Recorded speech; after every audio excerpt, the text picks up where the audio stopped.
I'm James O'Keefe with OMG standing outside Best Buy this week on August 8th. O'Keefe Media Group OMG released a story featuring a whistleblower from inside Best Buy that released screenshots of a training program, a management training program with McKinsey & Company, where it explicitly excludes white applicants. The program's racial requirements have led to accusations of racial discrimination, a firestorm online. The CEO of Best Buy, Corey Berry, has now made her Twitter account private.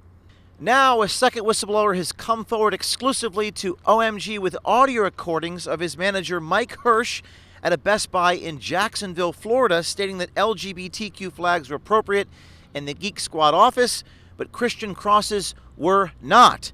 This has led to further allegations of religious discrimination. If we're doing all that gay pride flags and all that transgender stuff, like, why don't we have Christian stuff all over? They're not the same. How is that not the same? You can 1,000% choose religion. So, it's not a belief, listen, though. That's a cultural. Yeah, but me as a cultural entity having beliefs that I have, so why can't I put my stuff all over the wall? You are choosing to believe in Christianity or Muslim or whatever. You choose that. Someone is choosing to be gay or lesbian. Hey, they're choosing that. Enis Sujak, a Serbian immigrant and Best Buy employee in Jacksonville, Florida, recorded the conversation with his manager, Mike Hirsch. I spoke with Enis about his situation. He's decided to go public. Very brave, very courageous individual. Here's some of that interaction. That is our manager. His name is Mike Hirsch.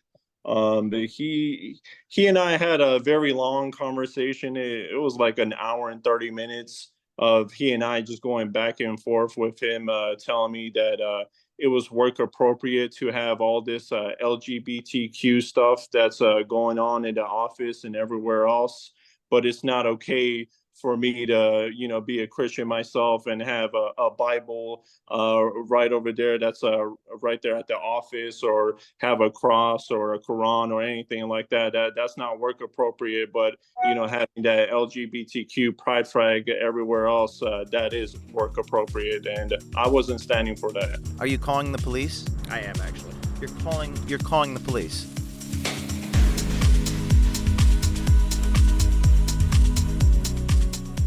Taking issue with the materials he saw on the walls, the LGBTQ materials in the morning meetings. He objected to it and walked out as they required his attendance at these morning meetings. Her name is Athena. She's also the well-being person at Best Buy as well. And she took offense to how I handled the whole situation of just kind of walking out as she was trying to teach us about the LGBTQ history. So she ended up putting more pride flags because of me walking out. And you walked out of there. How did that go? Athena was teaching about the history and you just walked out. Did you say anything? No, not at all. I didn't say anything. I kept it very respectful. That's how I do things in life. I keep it very nice and professional. Me and my partner, we ended up walking out. We went to our truck and we took care of our clients. Apparently she took offense to me not just sitting there and listening to all that garbage. Now, Enis Sujak works for Geek Squad, which is owned by Best Buy, and it's within the Geek Squad office where Enis witnessed LGBTQ paraphernalia, pride materials. Mike Hirsch, head of warehouse manager of Geek Squad, had a conversation with Enis Sujak, and, Sujak decided to take out his phone and record the conversation. Why would anybody choose to be belittled, tortured, made in America? Yes, in America, where you have so much freedoms and rights around here. They get special privileges. They get a whole month to themselves, bro. There are people like you, and even worse than you, that are so anti that. I'm not anti. I just don't care about how you live your life. Don't preach that shit to me. That's all I am. Mike Hirsch, we cannot get in touch with him. He has some type of Google system that prevents us from getting his comment, but we've reached out multiple times for Mike Hirsch. We'll also be reaching out to the CEO and the other managers within Best Buy.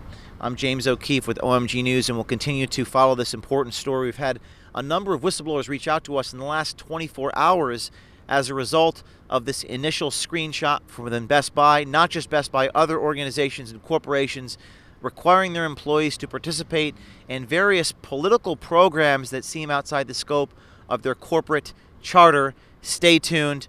And Ennis, a very brave and courageous individual, very inspiring. We'll be airing the raw portion of my interview with him tomorrow. Stay tuned. Yes, sir. I'm sorry. Who are you with? My name is James O'Keefe. I'm with OMG. Don't record me. You guys don't have permission to be on property. Could you please leave? Why is that?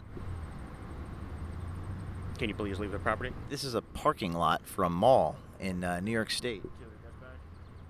Sir, what's your name?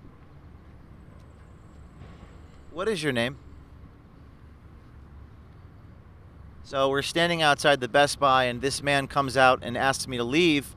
Are you aware that the CEO of Best Buy has made her account private? Okay, gotcha. Are you aware that the CEO of Best Buy has made her account private after accusations of racial discrimination have come out? Would you like me to read you the screenshots? Are you calling the police? I am actually. You're calling the police. Why are you doing that? Have you ever called the police on journalists before? By A3 O'Keefe Media Group. That's right. James O'Keefe is my name. Have you heard of my name before? What's your name? What's your name? Is there a better way to do this than to call police because I'm asking questions? Sure. Thank you very much. Sure. This is Carrie Cunningham, managing director, who called the police on me for doing a stand-up outside the Best Buy here in the New York Mall parking lot. This is unfortunately a sad state of affairs for our country. You can't ask questions. You can't even tell stories without people calling the police, which is deeply ironic since they don't like the police. Unbelievable. Every time they call the police, every single time that I do an investigative report, they call the police. I just want you to remember that. They called the police 2 days ago in Livingston, New Jersey, when I went to a public school board meeting, and in a parking lot here in Palisades, New York, they're calling the cops on journalists. But notice, too, that he didn't tell me his name, but I kept talking to him, and then he gave me his business card. That's an important lesson. You have to be relentless to get the information. The public has a right to know it.